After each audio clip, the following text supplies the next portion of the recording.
The week 9 waiver wire. It's actually not a terrible week for the waiver wire. You're gonna have to deal with just me today. We're gonna go through. I got 18 different names written down, and we'll kind of go from the top all the way to the bottom. Obviously, my boy Cam Scatabo, he has an injury. He's gonna be out for the year. Carson Wentz, he's gonna be out for the year now. Drake London, Rashad White, Quinshot Judkins dealing with some new injuries as well, but nothing too serious aside from the Cam Scatabo stuff. But that leads us into the first name. Obviously, it's Tyrone Tracy. Just going back to last year. From week 5 on, that's when he was the starter for the Giants. He was the RB21 on a per game basis. Remember, that was without Andrew Thomas, who might be the best left tackle in the game right now. That Giants team over that stretch was 28th in EPA. Now they're 17th in EPA, and Andrew Thomas is healthy. So I think Tyrone Tracy is going to be a decent RB2. Cam Scatabo was actually an RB1. I think Scatabo is just a better football player. I trust him a little bit more at the goal line. We'll see if that can kind of fully translate to the new RB1. But I was actually like watching that game, and I went back and charted it as well. And Tyrone Tracy was playing a little bit even before the Cam Scatabo injury. So he's going to be one of the best pickups from this point forward. If you have any remaining waiver wire budget, Tyrone Tracy is going to be your guy. Devin Singletary caught like a nice like wheel route, but for the most part, he was way secondary to Tyrone Tracy. Over at wide receiver, the big name to know is Troy Franklin. We've talked about him on this channel plenty. He's still under 50% on the Yahoo rostered rate. This month, he's the wide receiver 28 on wide receiver 17 usage. Had a couple downfield hits against the Dallas Cowboys. He's been using like the manufacturer touch department. He's been using the red area. Now we're seeing the downfield looks. He's kind of just the focal point when they're not doing like the big post routes and out routes to Cortland Sutton. So Troy Franklin, this has been too long where I know it's inconsistent, but he's at this point like a pretty decent wide receiver 3-4, kind of depending on the matchup. As a reminder, if you guys watch that Cowboys game, you want to start pretty much everybody if Dallas is on the radar. And that brings me to number 3, Bam Knight. Just before we went live, the Arizona Cardinals cut Michael Carter. Bam Knight was the starter before the bye week. After the bye week now, they get the Dallas Cowboys. So RJ Harvey went crazy. J.K. Dobbins just went crazy against them. So Bam Knight, he's going to be the early down starter. Trey Benson is on injured reserve for at least one more game, and we'll see if he's going to be back right away. Kyler Murray should be back. So Bam Knight's in a pretty decent spot. There's like not very many options to go to. So if you need a starter for this week in your flex spot, I like Bam Knight a lot here. Moving forward, though, Tyler Allgeier is just the name I keep talking about. There's no reason that he should be rostered below 50% on Yahoo. So he's the best handcuff, I think, of the bunch. We have some guys like Bhayshul Tuten, who we'll get to later. Tank Bigsby's interesting. Dylan Sampson's interesting. But we know that Tyler Allgeier would be an RB1 in fantasy if something happened to Bijan Robinson. The Falcons offense, like, don't really trust them, but Tyler Allgeier is their hammer. There's some weeks during the bye weeks and with some other injuries where maybe you can sneak Allgeier into your flex spot. So I just think that he's somebody that we should mention because he's been like a top 15 fantasy running back before, and Bijan Robinson touches the ball a lot, so he's among the most likely to get injured. Kyle Monangai, Chicago Bears, is my number 5 option for the waiver wire. He had a goal line carry in the first drive, and this has been a pretty even rotation the last couple of weeks. So the rookie coming out of his bye a couple of weeks ago started getting involved a little bit more. Pass protection has not been horrendous like it was in the preseason. I thought DeAndre Swift had a couple brutal reps in pass protection this week. He ended up playing 46% of the snaps. So the Chicago Bears are nowhere near the Detroit Lions, of course, but they're starting to use Gibbs, Montgomery, and this kind of Swift, Kyle Monangai kind of 1-2 punch. So the snaps are about even at this point. I still think DeAndre Swift offers a lot more in terms of explosiveness, and he still had a bunch of yards in this one, but don't write off Kyle Monangai down the stretch. Also, just before going live here, we got news. Carson Wentz out for the year. Apparently, this was like multiple games of him playing through this injury. He had this injury overseas, and then he had to go, risk it all out there on Thursday Night Football. He was clearly in a lot of pain, and they just trotted him out there. I would say that he was the most injured quarterback for the last couple weeks on the roster, yet they made him go out there. So he's going to be out for the season. It's all JJ McCarthy at this point. They've just been berating him on the footwork. But for the most part in fantasy, Kevin O'Connell's quarterbacks have been at least upside quarterback twos kind of on the streaming list. So if you have some injuries or some bye weeks moving ahead, you can look ahead and grab JJ McCarthy. So the team total should be rock solid. I don't trust JJ McCarthy right now. He did not look fully prepared, but he's got enough athleticism, and Kevin O'Connell with Justin Jefferson and Jordan Addison healthy, it's really hard to go completely sideways. So pressure's on for JJ McCarthy, but they're going to stick him out there for the rest of the season. All right, number 7, Kayshon Boutte. He pops up every single week on these charts I put out there just on the deep threats, and he's catching everything downfield. So what does he do this week? He catches a long touchdown where he had a stutter and go. But what I loved about his route is he actually turned his whole body to kind of sell the dig route, then goes up the field, and that got the corner absolutely spinning for an easy touchdown. And then later in the game, just a simple first down, but it was a out route, an up route, and then comes back to the ball for a first down. And that corner was spinning like a top too. So he's just much improved route runner. He's not overly fast, but he does create a lot of separation. And Drake May right now is the owner of the number 2 passing EPA offense. So he's a full-time player. He gets used down the field, and the offense is absolutely clicking. So I think Kayshon Boutte deserves wide receiver 4 love, which means that he could be playable during the buys and with some injuries moving ahead. We got some news for Brandon Aiyuk. It's been a very, very, very slow start. Not a whole lot of reports.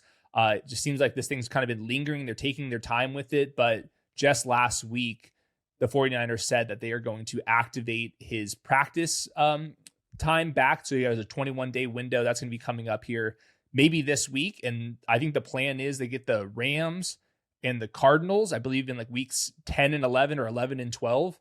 And I think Brandon Aiyuk will be active for that spot. If you guys have been paying attention to the 49ers, they've had a ton of injuries on the defense. The Texans absolutely just carved them up this last week. So I think the 49ers are going to get themselves into a lot of shootouts. Hopefully Brandon Aiyuk is himself. We'll see about the trade deadline. There's a chance Juwan Jennings gets moved because he's not happy about his contract. They don't really have a role for him.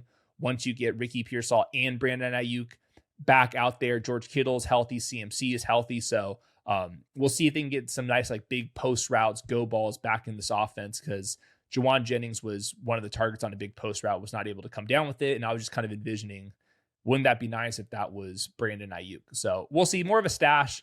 I think there's going to be a lot of target competition, but hopefully the 49ers with Brock Purdy, they can average 27, 30 points per game the rest of the way, just because the defense is fully falling apart.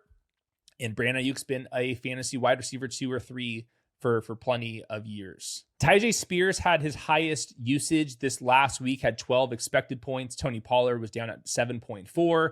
It was kind of a rotation that we're seeing with the Carolina Panthers, where Pollard was starting, but Tyjae Spears got a big chunk of the second quarter, and it goes back to Tony Pollard, and then it's more back to Tyjae Spears. We'll see about Tony Pollard in the trade talks. They just traded away a 25-year-old corner for the Titans, so they're trading their young expiring players who are good, but they're not trading guys like Tony Pollard who are older, also on expiring deals. So we'll see. They're obviously sellers. They can't beat anybody right now. So if something happens to Tony Pollard, Tyjae Spears would be the clear-cut starter. I'm not selling a whole lot there, but I do think there's a pathway for Tyjae Spears to turn into the RB 25, a flex play in my weekly rankings by the end of the season.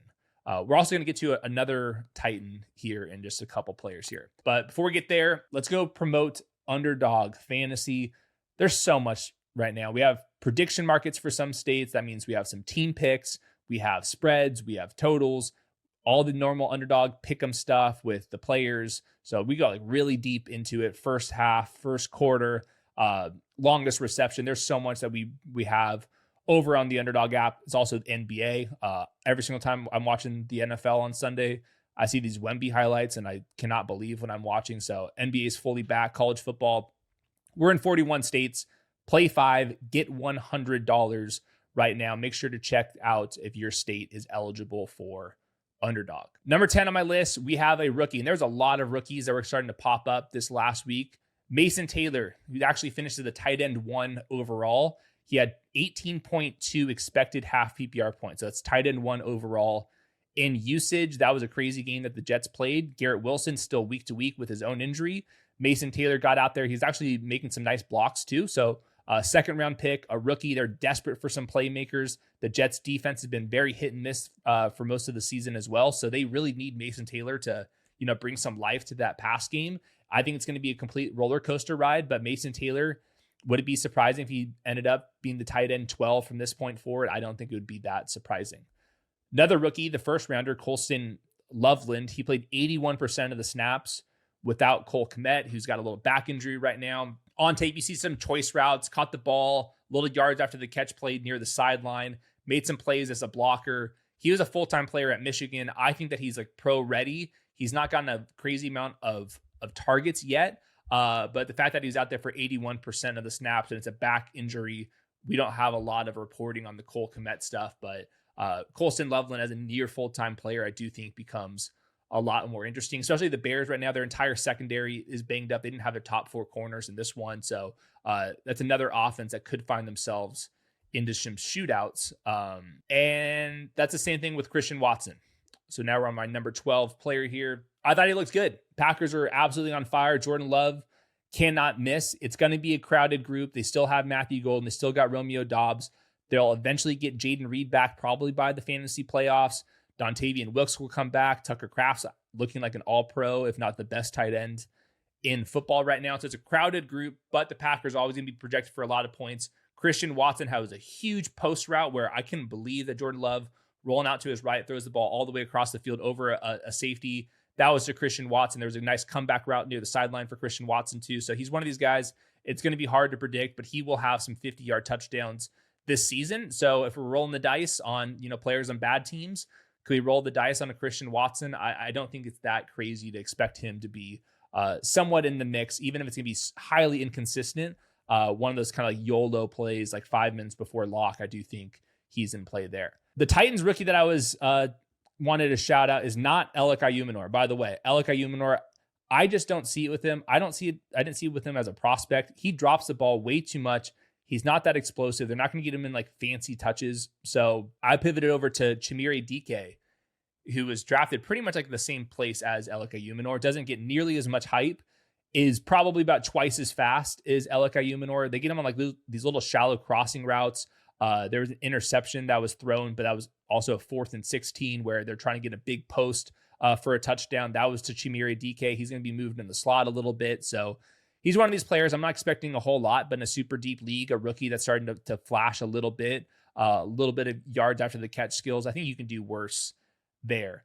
The Texan situation has a lot more kind of just like namesake. Jayden Higgins, early second rounder. Jaylen Noel, I really liked. I valued him as a second rounder in my own top 100 for the draft. Both of them played well. Xavier Hutchinson also played well, though. And Nico Collins, it's a concussion, so he's most likely going to be back this next week. I think there's just going to be too big of a rotation. I want to put these guys up higher and higher. If you're in a really deep league or if you're in a shallow league and you just want like a complete upside play, I think that Jayden Higgins and Jaylen Noel are fine enough. We'll see about the Christian Kirk injury as well, hamstring. If I were the Texans, I would play Nico Collins at X receiver. Jayden Higgins would be my flanker, and Jaylen Noel would be my slot player. And then I would use Hutchinson and Christian Kirk as backups to Higgins and Jaylen Noel. So we'll see what they do. This has been a rotation. That's kind of my assumptions where this thing's going to go to. Xavier Hutchinson also had a really nice game, so don't want to like cross him out just because he's not a rookie. But that's why they're kind of sitting a little bit lower for me. It's just I'm anticipating more of a rotation. But if Nico Collins and Christian Kirk's injuries linger a little bit, I do think Higgins, Hutchinson, Jaylen Noel all deserve a little bit of a shout out here. Bhayshul Tuten comes out of his post-bye rookie bump. I'm not expecting him to flip Travis Etienne. Etienne's been way too good over the course of the season, but it's a new coaching staff. Tuten was the guy that they're after. Travis Etienne has a history of injuries. He's like at like 30% rostered on Yahoo. So I do think he's a sneaky guy because if something does happen to Etienne, he would be like Tyrone Tracy where he kicks off our waiver wire show. 3 more here. So we're going pretty fast here. Tank Bigsby. He plays early on in the game, and then Saquon Barkley pulls up lame with a groin injury. He calls it minor. It's going to be the bye week, and then they come back, It sounds like Saquon Barkley is going to be back and ready to go for that one, but just in case something happens then, or if something happens later on, Tank Bigsby did look nice. They got him to the perimeter a couple times. He's still big and explosive. And the Eagles, they kind of made some wrinkles schematically with their run blocking. And Tank Bigsby was well ahead of Will Shipley. He's much better than AJ Dillon, too. So I think right now something happened to Saquon Barkley. The consensus would be Tank Bigsby as the top pickup, and I think that would be correct. Quinshon Judkins, pretty similar. He has a shoulder injury, AC joint. He's got the bye week, and then he's going to come back. Usually with these AC joint injuries, you get an injection or not, and you play through it. That's my assumption for Quinshon Judkins. He was the bell cow in the first half. Once the scoreboard went away, then it was a lot of Dylan Sampson. Judkins picked up that injury. So Dylan Sampson deserves a shout out just because he's another rookie. Caught 8 passes a million years ago, it feels like at this point, back in week 1. So just a minor injury for Saquon, Quinshon Judkins. And then last one, Bucky Irving's still sidelined. Rachaad White dealing with a little bit of an injury. Sean Tucker kind of cleans up late in that game as well. So not expecting much from any of those guys. Just a reminder, pecking order for some of these running back situations, because we know down the stretch, these running backs do tend to get banged up. So it's kind of refreshing to get some clear depth chart news over there. So in and out here pretty quick. I'm trying to look at these must drop players. I just don't see a whole lot there. There's some tight ends like TJ Hawkinson, Hunter Henry, which I don't think that you have to keep. In really shallow leagues, there's some running backs and wide receivers that you could drop. They're always your backup quarterback. I think you can drop. There's going to be somebody available, streaming option like a JJ McCarthy out there. So those would be the things I'm looking for guys to drop, especially if you've got a quarterback and he's already had his bye, then you don't need to keep that backup quarterback. And then also when I'm looking at the rostered rates, there's just a lot of injured players that are still on rosters. So I hope those are on your IR spots. If not, get rid of them, find somebody else. It's go time now. Starting to see some of the rookies pop and all the usage on tape a little bit. Starting to get some depth chart changes. And I think the last big thing is next week, the NFL trade deadline. Will obviously be recapping that on the program. So we'll be back, chat, tomorrow. Stats versus film. It'll be a good show because I was not there for the back half of the recap show. So lots of new takes coming from me. And with more teams on bye, that means more in-depth tape breakdowns from us over here. So subscribe, on the road to 175,000. Really appreciate you guys for staying in, listen to the solo show. 18 players in 18 minutes. How about that for a title? See you tomorrow.